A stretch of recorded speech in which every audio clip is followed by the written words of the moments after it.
Supreme court के constitution bench के आदेश का अवमानना है। मैंने कोर्ट 5 जज को बोला, मैंने कहा आपका order itself is contempt of the 5 जज बेंच ऑर्डर।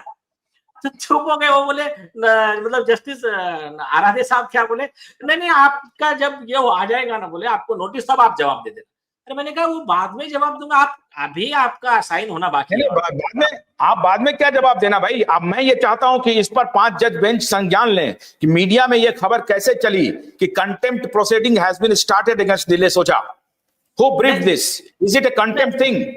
नहीं आशुतोष जी, प्रोसीडिंग चालू हो गई है, नोटिस निकल गया, प्रोसीडिंग चालू हो गई है, लेकिन इसका मतलब ये नहीं है कि मैं गिल्टी हूं। यही तो मैं कह रहा हूं आपको। यस यस यस, तो ठीक है कोई बात नहीं। तो फिर मैंने कोर्ट को पॉइंट आउट किया, तो कोर्ट उसमें बोला कि आप आपका ऑब्जेक्शन जो भी है तो उस पर आप देंगे तब उस पर देखा जाएगा। ठीक है कोई बात नहीं। मेरा ऑब्जेक्शन है, मेरा ऑब्जेक्शन दूसरी बात है। मेरा ऑब्जेक्शन है कि मान लीजिए कि किसी वकील ने किसी जज के खिलाफ कुछ पब्लिकली कहीं पर बोला है, ठीक है, उससे डिफेमेशन हो सकता है।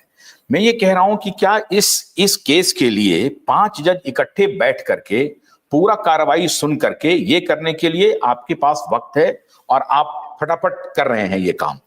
अभी मैं इसके ऊपर एक अलग से विस्तार शो करने वाला हूं और मैं सारे रेफरेंसेस के साथ आ रहा हूं, सारे रेफरेंसेस के साथ आ रहा हूं। अभी तो 15 करोड़ की जो जला है ना, वो भी रेफरेंस में ला रहा हूं। उस पे एक अच्छा आपको मैं जजमेंट देता हूँ। सुनिए, मैंने एक रामा सूरत सिंह का बहुत सुंदर जजमेंट है। उसमें क्या बोला है कि उस पे ऐसा ही कंटेम्प्ट का जज ने बोला कि इनके ऊपर कंटेम्प्ट किया जाए, रेफरेंस फॉरवर्ड किया। हाई कोर्ट ने उस पे स्ट्रिक्चर पास किया, बोला कि एखादा जज भ्रष्टाचार कर रहा है और न्याय बेच रहा है, इफ एनी जज sells the justice do the corruption, तो ऐसे कंडीशन में जो कंप्लेंट कर रहा है वो तो न्यायपालिका की गरिमा बचा रहा है, वो कोई उसको ये थोड़ी कर रहा है, उसको डाउन थोड़ी कर रहा है। तो कंटेम्प्ट का वो प्रोसीडिंग खारिज किया। बल्कि ये बात तो ये होनी चाहिए कि भाई नीलेश ओझा ने किसी जस्टिस के खिलाफ कोई आरोप लगाया है, 5 जजों की बेंच बैठनी चाहिए और फटाक से उनको नोटिस देना चाहिए कि भाई इस व्यक्ति जो ने आपके खिलाफ ये आरोप लगाया है, इसमें क्या सत्यता है, आप जवाब दीजिए। और अगर वो जवाब देते या देती, अगर वो जवाब देने में अक्षम होती, उसके बाद आपको नोटिस दिया जाता कि साहब देखिए ये जो आपने आरोप लगाया है, मैंने वो आरोप की सत्यता की जांच कर ली है, ये इनका कहना है कि ये आरोप गलत है, अब आप अपना जवाब दीजिए। इस तरह के संज्ञान होते।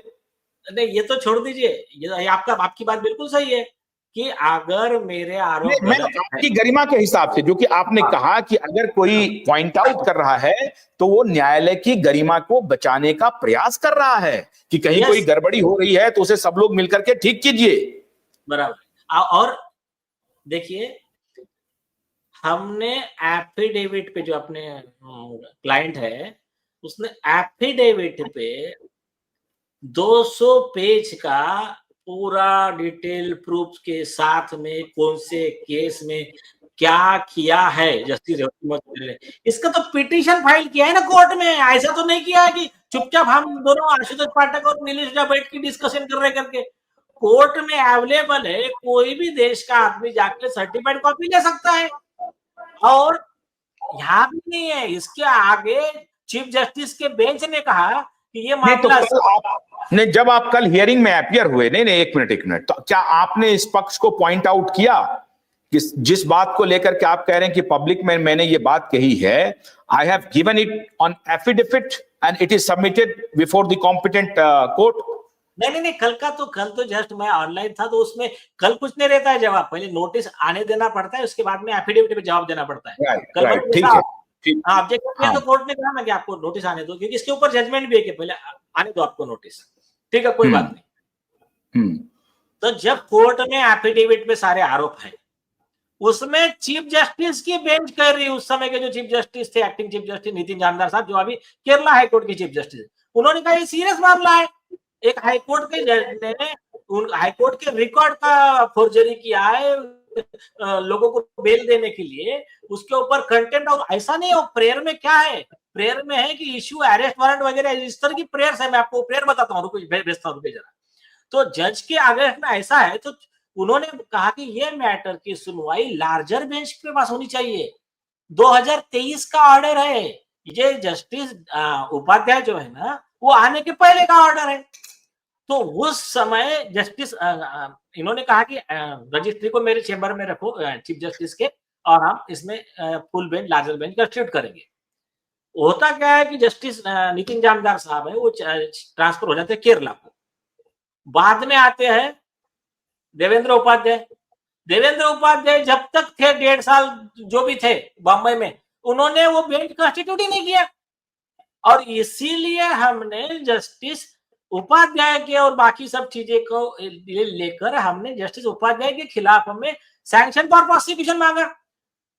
218 भारतीय नागरिक सुरक्षा संहिता 2023 का इसका सेक्शन जो 218 है, इसके तहत हमारे एप्लीकेशन को अगर 3 महीने में रिजेक्ट नहीं किया, मतलब हमको सैंक्शन मिल गया है। अभी हम क्रिमिनल केस फाइल करने जा रहे हैं उनके खिलाफ, उसके ऊपर भी हाईकोर्ट का कोई ऑब्जेक्शन नहीं है। हम केस फाइल करना नहीं जा सकते वगैरह ऐसा कुछ नहीं बोला है।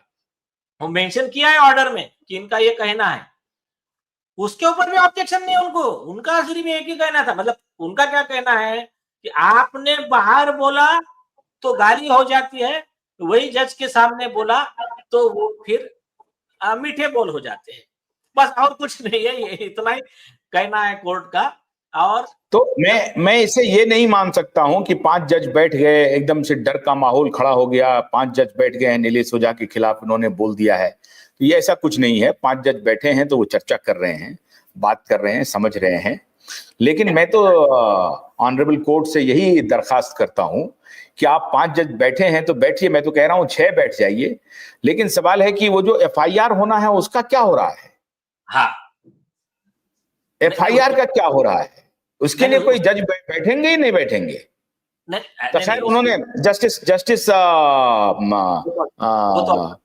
सारंग कोतवाल जी ने कहा है कि मैं इमीडिएटली सुन रहा हूं, तो अच्छी बात है ये। यस, उसमें कोई प्रॉब्लम नहीं, लेकिन एक बात तो मानना पड़ेगा ना कि ये मैटर, मतलब आप कह रहे हैं कि आपने एफिडेविट पे दिया हुआ है जो भी आरोप हैं आपके। हाँ, अरे सुनिए, कोर्ट में एफिडेविट पे उस पे ऑर्डर है यार चीफ जस्टिस बेंच की एक, कि इसमें लार्जर बेंच कंस्टिट्यूट करेंगे। सीरियस ऑफेंस होने की वजह से उन्होंने, मैं खुद आर्ग्यू किया था मैटर, और हमारी टीम थी पूरी 15 लोगों की। वो ये हो गया, छोड़ दो उसको, बाजू में रखो। जो राष्ट्रपति से सैंक्शन का जो परमिशन लिया, उसको केस नंबर वगैरह डेट के साथ कोई भी आदमी जाएगा, वो ग्रीवेंस नंबर पुटअप करेगा तो वो भी देख सकता है कि वो उसमें क्या कंप्लेंट है क्या नहीं। तो यार इतना क्लियर है। मतलब आपका डिफेंस, तो आप ये कह रहे हैं कि आपका डिफेंस ये होगा कि जो कुछ भी मैंने प्रेस में कहा है, इसकी हमने बजाबता एफिडेविट कोर्ट के सामने दी हुई है। हम कोई गरिमा का हनन नहीं कर रहे हैं और उस पर कोई सुनवाई नहीं हो रही है। हाँ, तो कंटेम्प्ट तो ये हो रहा है। तो ये जो प्राकृतिक न्याय की जो अवहेलना हो रही है, तो ये कंटेम्प्ट ऑफ नेचर जो हो रहा है, कंटेम्प्ट ऑफ नेचुरल जस्टिस जो हो रहा है, उसका लिए कौन जिम्मेदार होगा?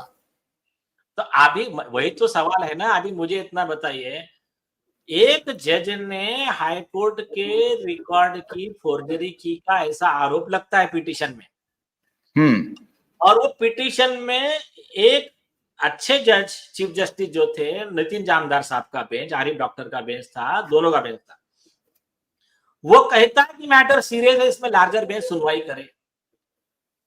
तो ये आरोप जो है कितने, हाईकोर्ट के हाथ में था, वो सुनवाई सुन लेता। हमारे आरोप अगर गलत निकलते तो हमारे खिलाफ कंटेम्प्ट कर देता, हमारे खिलाफ में परज्यूरी का प्रोसिक्यूशन ऑर्डर कर देता 340 सीआरपीसी में। मतलब कंटेम्प्ट में तो भी 6 महीने की सजा का प्रावधान है, परज्यूरी में तो 7 साल की सजा का प्रावधान है। लेकिन उसमें हाईकोर्ट ने कुछ नहीं किया। तो अगर हमारे आरोप सही है तो एक जज जो हाईकोर्ट के कोर्ट की फोर्जरी करता है, वो तो पोस्ट पे बैठा हुआ है 3 साल से। तो ये सीरियस विषय है। तो इसमें ये इस तरह का मिडवे या फिर उसको मेन प्रोसीजर का बाईपास, मतलब ये क्या हो गया मालूम है क्या, ये मेन विषय बाजू में रह गया है कि वो देखो वो मर्डर हो गया ना, वो अलग चीज है, लेकिन नहीं मैं इस पे दूसरा पॉइंट, मेरा पॉइंट, एक सेकंड, मैं इसमें ये पॉइंट मैं ढूंढ रहा हूं, आपने ये एफिडेविट कब दिया? 2023 में 2023, 2 साल हो गए, 2 साल होने जा रहे हैं, 2 साल हो गए, जुलाई 2023, हाँ 2 साल, जुलाई 2023 में, तो मतलब 2025 जुलाई में ये 2 साल हो जाएंगे, है ना? तो लगभग 2 साल होने वाले हैं। तो लगभग 2 साल माने 1 साल 9 महीना होने वाले हैं ना? ये अप्रैल चल रहा है, मई जून जुलाई, है ना? 1 साल 9 महीने में आपने उस एफिडेविट का कोई संज्ञान नहीं लिया, कोई सुनवाई नहीं की। आप हमसे क्या चाहते हैं कि मैं आपके पास एफिडेविट दे दूं, मैं आपको आरोप लगा रहा हूं, आपके पास आकर के आरोप लगा रहा हूं, आप मेरी सुनवाई ना करें, मुझे वक्त ना दें, समय ना दें, संज्ञान ना दें, और मैं कहीं बाहर बोलूं भी नहीं, आप यार उसका और एक इंपॉर्टेंट